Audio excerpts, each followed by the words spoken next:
Mis estimados hermanos, cuando reflexionamos en nuestra relación con Dios, o en este caso en nuestra vida espiritual, muchas veces hemos mencionado que debemos establecer prioridades. Y en algún momento hemos reflexionado en las prioridades y en las convicciones. Cuando hablamos de prioridades, hablamos de aquello que para nosotros es y debería de ser primero. Cada uno de nosotros tiene sus prioridades. Bonito fuera que todos pudiéramos, en la vida espiritual, pudiéramos armonizar en las mismas prioridades. Primero y por sobre todas las cosas es Dios. Y cuando hablamos de convicciones, hablamos de el convencimiento que yo tengo respecto a mis prioridades. Porque yo puedo decir, no, para mí prioridad es Dios. Prioridad es Dios. Pero si de repente me dicen, mire, y si lo invito a comer pupusas, ¿a qué hora? A las 4 de la tarde, vaya, ¿a dónde nos encontramos? Entonces, lo que yo he dicho que para mí es prioritario, no es verdad. No es cierto. Porque cuando hablamos, por ejemplo, de lo que hizo Judas, y a veces hasta molestamos, ¿verdad? Porque Judas, un traicionero, ¿verdad? Judas, qué barbaridad, vendió al Señor por 30 piezas de plata, lo cambió. A veces habría que dejar en paz al pobre desdichado Judas, porque algunas veces nosotros lo cambiamos por mucho menos, hermano, que 30 monedas de plata, mucho menos que eso. Ya les he contado del caso de esa persona que tenía un negocio, bueno, tiene un negocio, bonito su negocio. Y cuando su familia iban para el culto, porque solo asistían una vez a la semana y solamente por la tarde. Entonces ellos iban para la iglesia, iban para el culto, y de repente si alguien llegaba a su negocio a comprar un cilindro de gas propano, en aquel tiempo subsidiado, cuando valía $4.75, hermano, subsidiado. Entonces cuando alguien llegaba a comprarle un cilindro de gas propano, él le decía a la familia, bueno, váyanse ustedes. Pero decían, pero mire, si ya vamos tarde, y usted a qué hora va a llegar. No, decía, váyanse ustedes, es que al cliente se le atiende. Y ya no iba al culto por vender un cilindro de gas propano. Entonces dígame usted, ¿tendríamos razón de hacernos pedazos al desdichado Judas? Qué bárbaro, 30 piezas de plata, un cilindro de gas propano, hermano, un cilindro de gas propano. Ahora, repito, allá cada quien sus convicciones. Entonces, cuando hablamos de poner por prioridad lo que para nosotros, repito, en nuestra vida espiritual debería ser primero, pues no es problema. Probablemente si comenzáramos a preguntar acá, mire, ¿y qué es primero para usted? ¿Qué es primero en su vida? Quizá la mayoría, o si no es que todos, dijéramos que Dios es primero. El problema se da cuando nosotros descuidamos lo que debería ser primero. Cuando descuidamos lo que debería ser primero, o en qué momento descuidamos lo que debería ser primero. Entonces, por eso es que en esta tarde vamos a meditar en algo, pues, no diría yo sencillo, pero sí que creería yo no tiene mayor, hermano, ciencia, sino que es algo bien práctico. No descuide lo que debe ser primero. Y para no descuidar lo que debe ser primero, yo quiero brindarle, espero yo, podamos cubrir 4 principios para no descuidar lo que debe ser primero. En primer lugar, abrimos nuestra Biblia en el primer texto de esta tarde, el Evangelio de Lucas, capítulo 18 y versículo 1. Evangelio de Lucas, capítulo 18 y versículo 1. Cuando lo encontremos, puestos en pie, le damos lectura a la palabra de nuestro Dios. Lucas, capítulo 18 y versículo 1. Cuando lo encontremos, juntos le damos lectura a la palabra de nuestro Dios. La meditación de esta tarde, no descuidando lo que debe ser primero. dice la palabra de nuestro Dios. ¿Lo tenemos, hermanos? Muy bien, lo leemos juntos. Se dice: también les refirió Jesús una parábola sobre ¿qué dice? La necesidad de orar siempre y no desmayar. Hasta allí y oramos. Padre, buen Dios, en esta tarde, háblanos al corazón, instrúyenos con tu palabra, te lo suplicamos en el nombre de Jesús. Amén y amén. Podemos tomar nuestros asientos, mis estimados hermanos. Bueno, si hablamos de no descuidar lo que debe ser primero, algo sumamente indispensable, hermano, es la comunicación constante que deberíamos tener para con Dios. Cuando hablamos de una comunicación constante, podríamos hablar de lo que la mayoría hemos escuchado continuamente. Hermanos, ore, ore, ore. Pero a veces eso de que, mira hermano, hay que orar, a veces parecería que es algo tedioso, parecería que hasta es un acto mecánico, parecería, mis estimados hermanos, que es una condición en cierta forma que no es grata para muchas personas, porque asociamos la oración con simples frases repetitivas, y en algún momento sí puede ser, hermano. Cuando usted ora de manera religiosa y usted aprende a escucharse, se va a dar cuenta que todo el tiempo decimos exactamente lo mismo. Y la manera más sencilla muchas veces de identificarlo es como cuando oramos por los alimentos. Aprendamos a escucharnos cuando oramos por los alimentos. ¿Cómo ora? Casi todo el tiempo igual. Señor, gracias por tus alimentos, bendícelos, purifícalos, provee a aquellos que no tienen. Gracias, Señor, en el nombre de Jesús. Amén. Ese fue el desayuno. ¿Y el del almuerzo cómo fue? Gracias, Señor, por tus alimentos, bendícelos, purifícalos, provee a aquellos que no tienen. Gracias, Señor, en el nombre de Jesús. Amén. ¿Y el de la cena cómo fue? Gracias, Señor, por tus alimentos, bendícelos, purifícalos y provee a aquellos que no tienen. Amén. Si usted lo asocia con eso, tiene razón, hermano. Es un acto mecánico, superficial, religioso, y en cierta medida, hermano, hasta ¿qué le puedo decir? Hasta produce cierta monotonía. Tiene razón. Pero la oración no es eso. ¿Qué es la oración, hermano? Porque la palabra dice, también le refirió Jesús una parábola sobre la, ¿qué dice? ¿Sobre la qué? Necesidad. ¿Sobre la qué? La necesidad. Ahora, cuando hablamos de una necesidad, la situación cambia. ¿Qué es una necesidad, hermano? Una necesidad es algo que para mí representa, hermano, digámoslo de esta forma, algo importante o indispensable. Esa es una necesidad. El cuerpo humano tiene necesidad ¿de qué, hermanos? De agua y de alimento, por poner dos cosas sencillas. El cuerpo humano o el ser humano tiene necesidad de agua, no de gaseosa, aunque de vez en cuando se vuelve casi indispensable. No de café, aunque de vez en cuando se vuelve casi indispensable. Pero lo prioritario es el agua y el alimento, lo indispensable. El cuerpo lo necesita. Usted no puede vivir sin agua, usted no puede vivir sin alimento. No, sin café, a veces también. Hermanos, no se puede, es una, repito, ¿una qué? Necesidad. Entonces, si hablamos de no descuidar lo que debe ser primero, mi comunión con Dios, entonces nos referimos a que la oración no es un acto monótono, no es un acto mecánico, y no debería ser tampoco, hermano, una condición, digámoslo, desagradable para mí. La oración en el contexto apropiado, diríamos, mire, es la necesidad que yo experimento de tener comunicación con aquel que me da vida, con aquel que me da, hermano, la energía, la condición para no flaquear, para no, digámoslo de esta forma, para no, hermano, decaer en mi espiritualidad. Ahora, ¿cómo voy a orar? Yo siempre he dicho, como cuando habla con un amigo.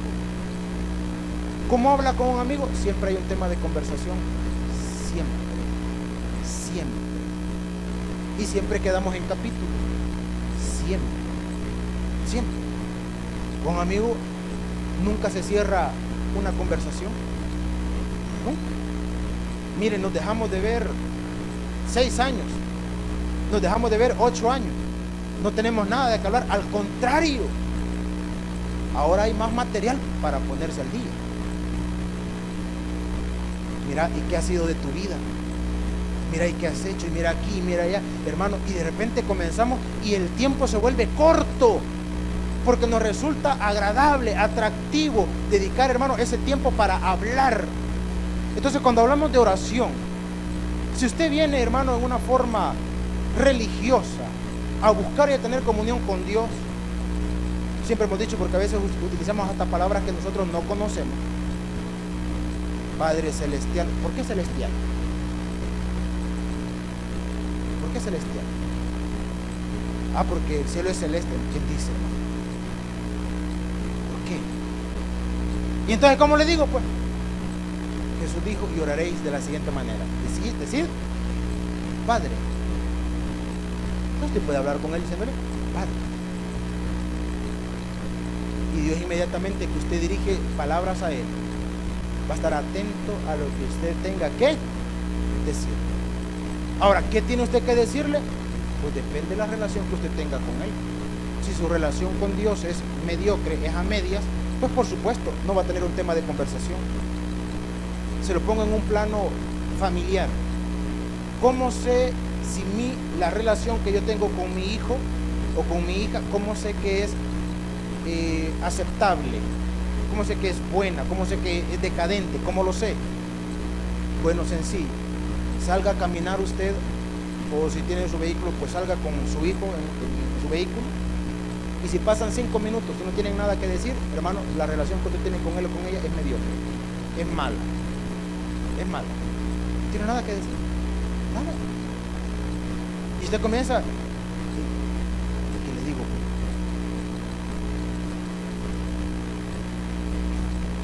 ¿Diste cuenta que jugó la selecta?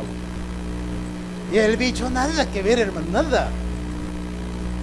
Pero cuando tiene una buena relación, hermano, hay una conversación. Siempre hay una conversación. Siempre él o ella va a tener algo que decirle a usted. Cualquier cosa. Aún aquello que parece irrelevante. Aún dije aquello que parece, no dije que sea. Aquello que parece irrelevante. Porque, por ejemplo, para usted como adulto o como padre, imagine que su jovencito, su niño, su niña le diga: mira, papá, ya te diste cuenta del nuevo challenge. Yo le digo: ¿chaqué? ¿Chaqué? No, del challenge ahora que no hay que leer. Para usted puede parecer irrelevante, pero para él no. Y qué bueno que tenga algo que decirle a usted. Cuando hablamos de la relación con Dios, póngase usted en la categoría del niño. Póngase usted en la categoría del niño. Porque tampoco usted puede subestimar y decir: no, pues yo cómo voy a saber que lo que tengo que decirle a Dios le parezca importante. Dios es un Padre maravilloso que todo lo que usted tenga que decirle, para Él es importante.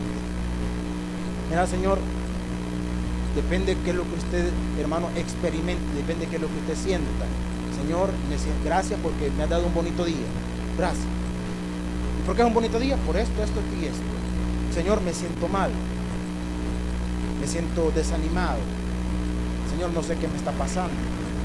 Señor, me siento triste. Señor, tengo anhelo que quisiera alcanzar. Yo no sé lo que usted tenga que decirle, hermano. Pero usted, si tiene una relación con Él, siempre tendrá algo que decirle. ¿Y qué es lo que debe entender? Que hablar con Dios, hermano, no es un requisito religioso. Que hablar con Dios debe volverse para nosotros una necesidad. Una necesidad.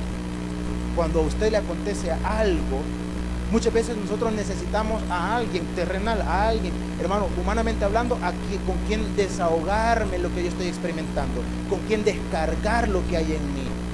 Usted está molesto, está enojado, está frustrado, viene y se encuentra con alguien que para usted le inspire confianza, y usted se lo declara, usted solo se lo dice. Mira qué tal como estás aquí, encendido en ira, porque está en el siguiente nivel después de enojo. Aquí, no, hombre, ¿por qué?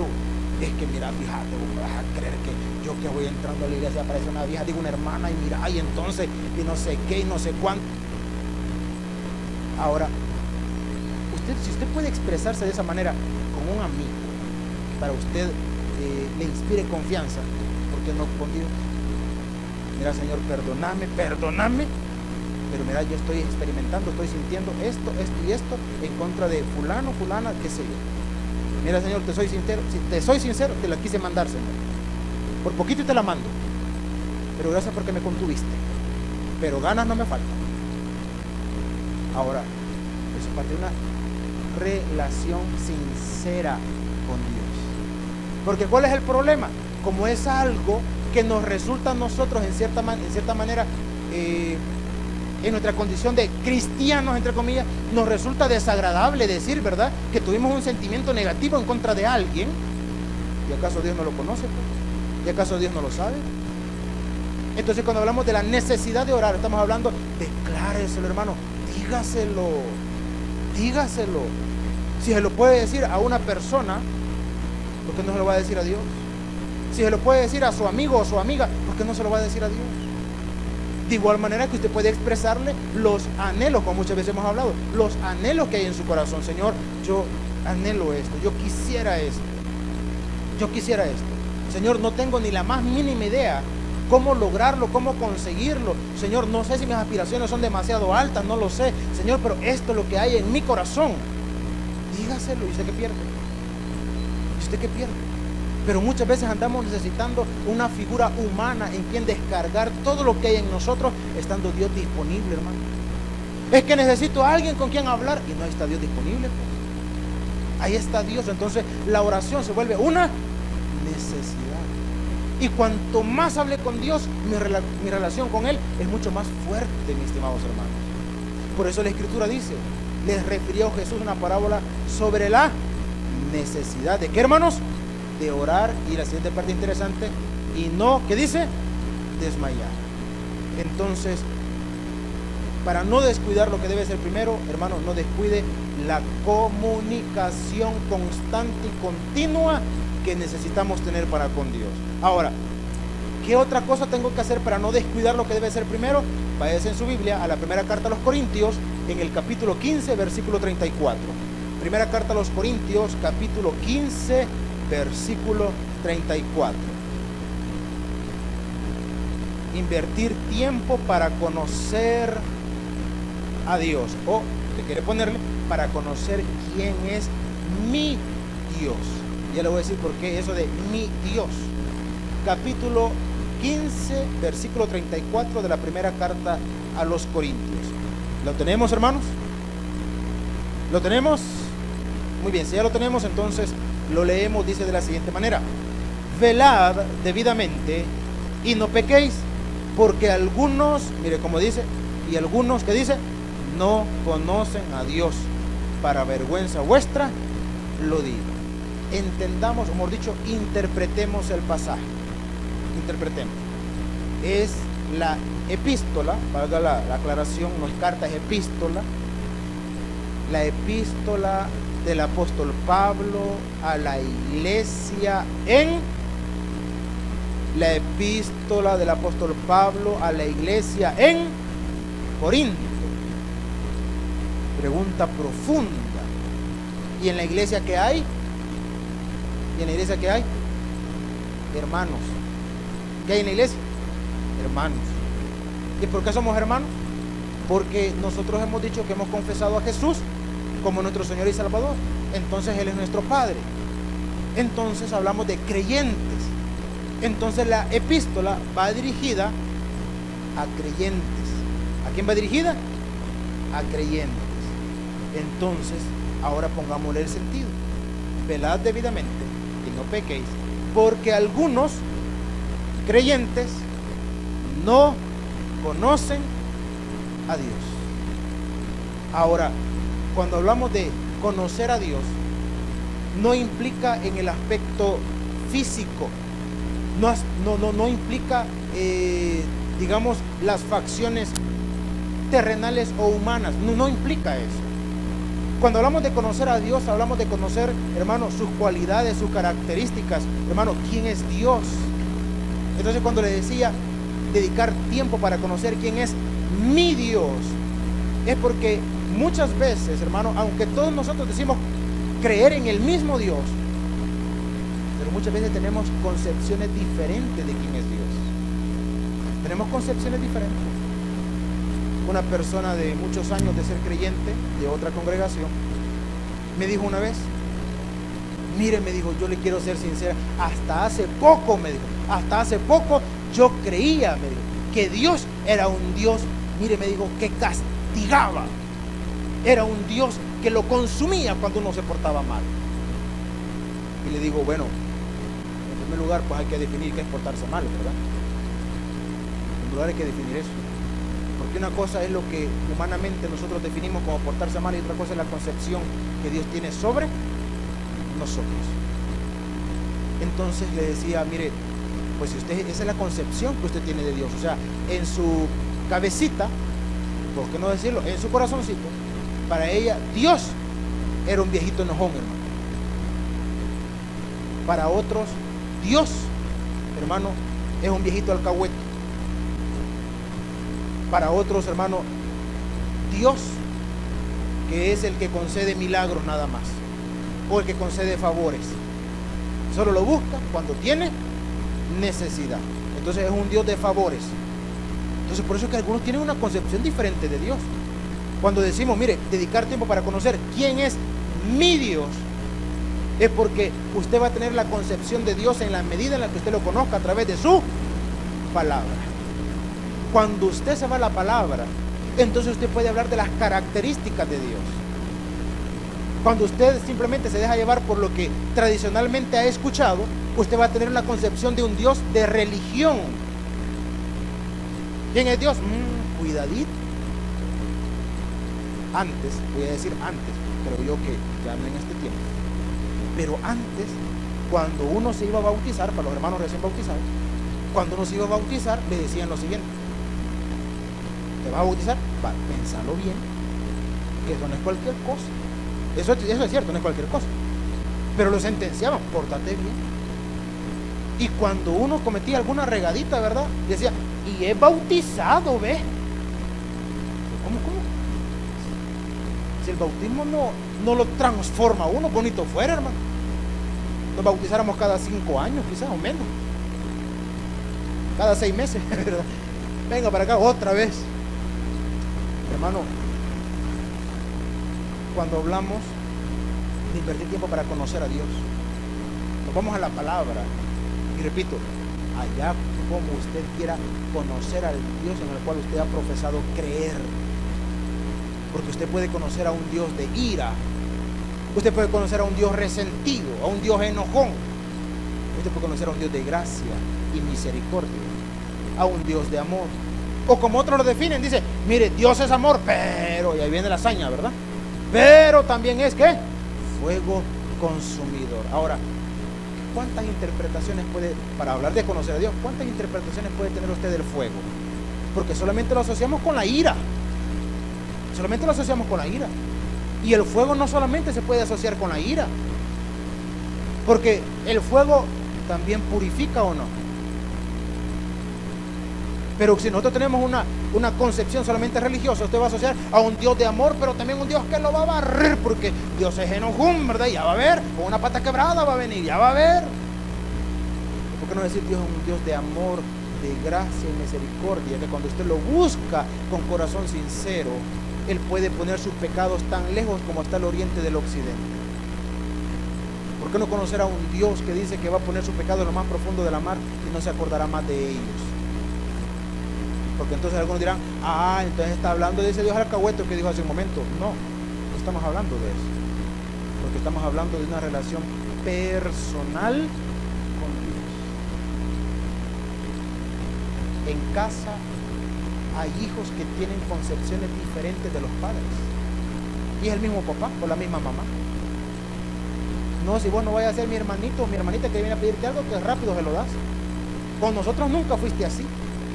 A mí primero me dabas una gran bandeada y después me dabas las cosas. A este solo se las das. No, si fulano viene y con un besito te compró, ya le diste el permiso y el dinero y todo.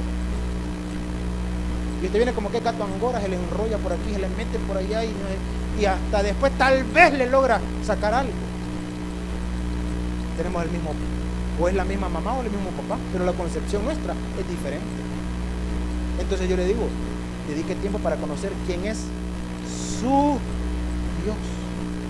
No, pues nuestro Dios, no, pues nuestro Dios todopoderoso, creador de todas las cosas. Pero ¿cuál es la relación que usted tiene con Él? ¿O cuáles son las características que usted conoce de Él? ¿Cuáles son? Ahora, ¿cómo lo va a definir? Usted lo conoce a través de su palabra. Porque aquí el apóstol Pablo dijo, porque algunos, como dice, no conocen a Dios. Y estaba hablando de los que están en la iglesia. Ahora imagínese usted que el apóstol Pablo viniese y se pusiese aquí delante de nosotros y nos dijera, aquí hay varios que no conocen a Dios. ¿Cuántos se sentirían aludidos, hermano? ¿Cuántos se sentirían aludidos por eso? Ah, por mí lo está diciendo, ¿verdad? Pero como siempre hemos dicho, pues, sí. Y para que digan, no, pues, por mí ha de ser, pues sí, por ustedes. Mis estimados hermanos, cuando hablamos de invertir tiempo para conocer a Dios, es porque algunos dirán, miren, ¿y qué es la gana que le dicen a uno? Mire, lea la Biblia, lea, ¿qué es la gana? ¿Y qué es la gana? Que usted conozca quién es el Dios en el que ha creído. Que usted conozca eso. Sabe que en este tiempo hay algo que es bien curioso. En este tiempo se establecen relaciones amorosas por internet. Y se enamoran por internet. Se enamoran. Ahora, allá cada quien, hermano. Yo no voy a cuestionar si bueno o malo. No es el punto en esta tarde. Lo que yo le quiero decir es esto: que lo interesante de esas relaciones que se establecen así es que la persona no se enamora del físico y afirma, porque valga la aclaración, para decir que tenemos un sentimiento hacia alguien es porque usted ha aprendido a conocer a la persona, porque usted no puede querer, no puede amar a quien no conoce. Entonces cuando se establecen este tipo de relaciones es porque considera que ha conocido a la otra persona. Reflexionen esto. ¿Y a través de qué le ha conocido? ¿A través de qué? De dos cosas. Cuando estamos hablando de esas relaciones por internet, a través de dos cosas. Número uno, a través de hablar, y número dos, a través de leerse. Antes teníamos una expresión, ahí nos vemos, hoy no, ahí nos leemos. Sí, es cierto, ahí nos leemos. Hermano, y ha aprendido a desarrollar un sentimiento por aquella persona a través, repito, de dos cosas: de hablar y de leerse. Mire, ¿y usted cómo sabe? Por poner un ejemplo, ¿y usted cómo sabe cuáles son sus inquietudes? ¿Y usted cómo sabe cuáles son sus gustos? No, pues me las ha contado, hemos hablado. No, mire, la vez pasada me mandó una gran lista así de este vuelo. Y usted leyendo aprendió a conocer quién era aquella persona. Entonces, ¿por qué le parece extraño decir que leyendo la Biblia va a conocer a Dios? ¿Por qué le parece extraño?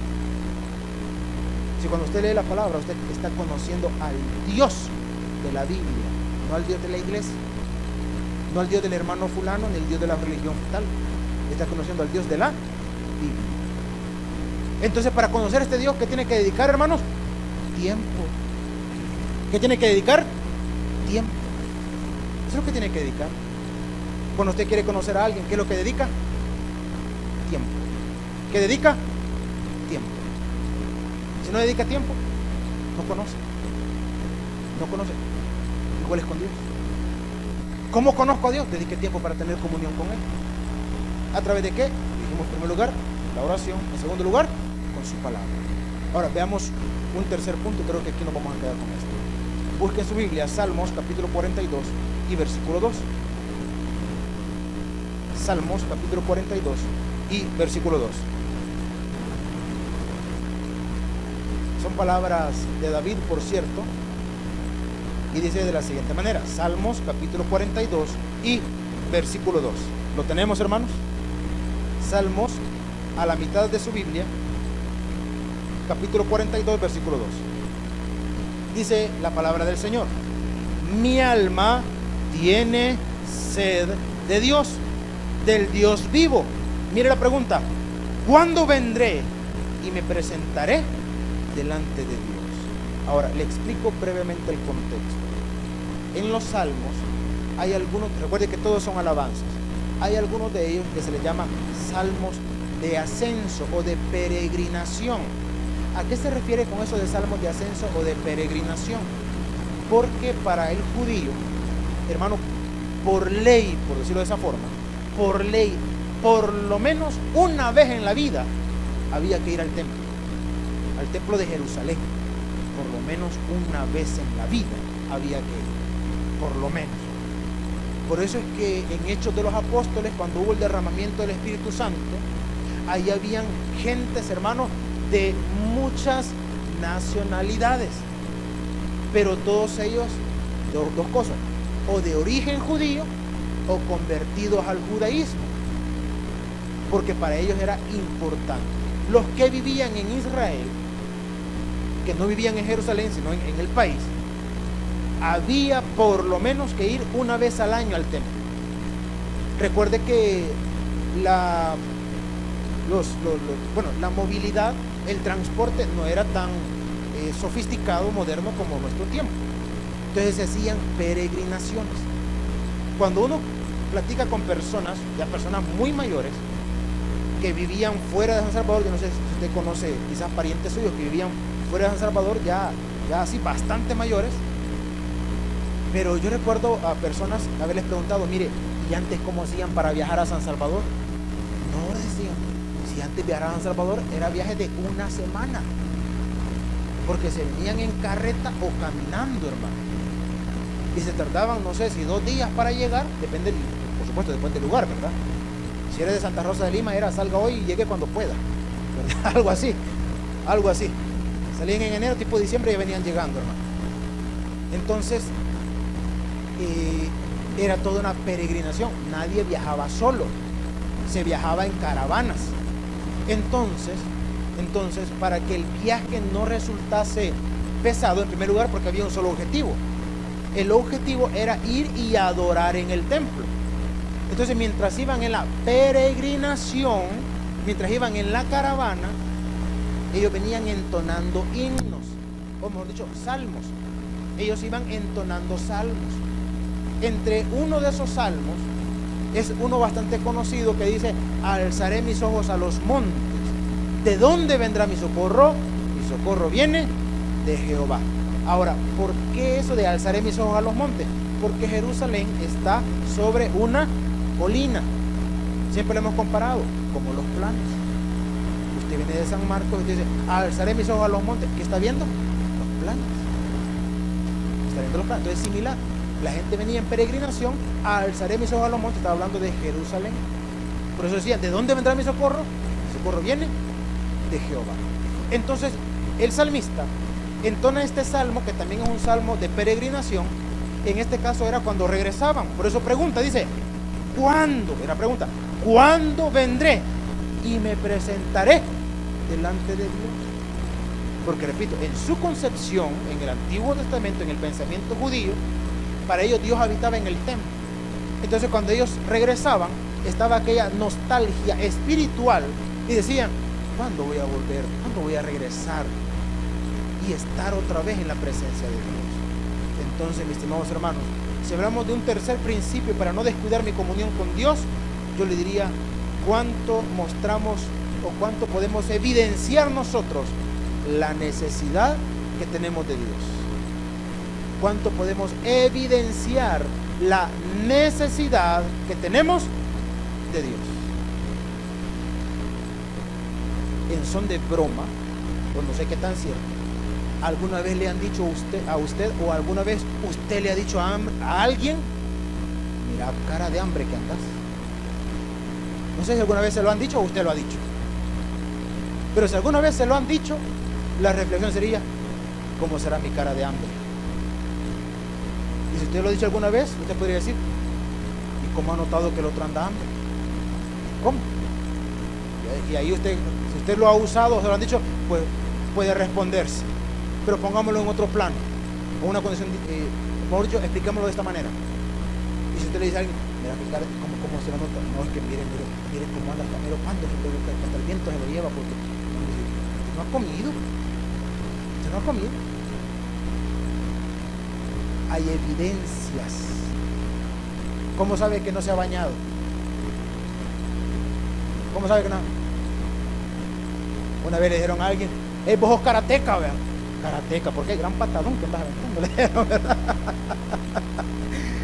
Algo así, ¿verdad? Usted disimuladamente te diga, cuando vengan las 17, ya tipo 6 de la tarde, ¿verdad? O en las 12 también. Mis estimados hermanos, hay cosas que evidencian. Hay cosas que evidencian. Ahora yo le diría, hermano, ¿cómo puede usted evidenciar o cómo evidencia usted su necesidad de Dios? Porque no me venga a decir, no, mira, mi Dios me hace una gran falta usted, mire, gran falta. Ay, no, si yo me desespero cuando no estoy en comunión con Dios. ¿Cuándo fue la última vez que vine a la iglesia? Semana Santa del año pasado. No, entonces, mire, o sea, su evidencia es muy poco confiable realmente. Muy poco confiable. ¿Cómo evidencia su necesidad de Dios? ¿Cuánto necesita usted a Dios? Mucho, pero muchísimo. Yo sin Dios me muero. ¿Cuándo fue la última vez que leyó su Biblia? Pues mire que aquí ni me acuerdo usted, porque la última vez que aquí la dejé, mire, aquí la dejé. ¿Y cuándo fue la última vez? Como en diciembre. Y no la he vuelto a encontrar. Si usted es de los que pierde la Biblia, es porque nunca la lee. Y si nunca la lee, es porque realmente usted no está evidenciando la necesidad que tiene de Dios. Entonces la reflexión es, ¿cuánto usted evidencia la necesidad que tiene de Dios? Porque el salmista decía, ¿cuándo vendré y me presentaré delante de Dios? O sea que desde el momento que él venía descendiendo, ya venía pensando, ¿cuándo voy a volver? ¿Cuándo voy a regresar? ¿Cuándo voy a estar aquí de nuevo? ¿Cuándo? ¿Cuándo? Cuando uno vive insatisfecho y usted experimenta momentos que le generan gratificación, cuando ese momento termina, inmediatamente surge otra vez la nostalgia y dice, ¿cuándo? ¿Cuándo? ¿Cuándo? ¿Cuándo? Queda aquella sensación, ¿cuándo? ¿Cuándo? ¿Cuándo? La condición del salmista era, me hace falta tanto Dios, y apenas estoy saliendo y ya estoy pensando cuándo voy a regresar. Ya va a terminar el culto. Y algunos van a decir, ay, gracias a Dios que ya terminó. Ay, no, con este calor ya ni aguantaba. Algunos otros van a salir y van a decir, ojalá que haya pupusitas en la casa porque está en un fil. Algunos saldrán pensando, y mañana venimos al culto o no venimos. Pero quizás hasta el martes, tal vez, si no el viernes, si no nos vemos en la vigilia mejor. Dios conoce su corazón. Dios conoce su corazón. Ahora, lo que yo quiero terminar diciéndole es, no descuide lo que debe ser primero. Y lo que debe ser primero siempre es Dios y su relación con Él. Y para no descuidarla, hermano, mantenga una comunicación constante. Número 2, invierta tiempo para conocer quién es su Dios.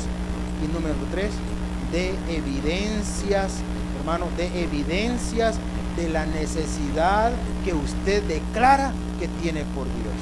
Mire, ¿y a mí qué me importa dar evidencias? No, pues a nosotros ninguna, hermano. Dar evidencias delante de Dios.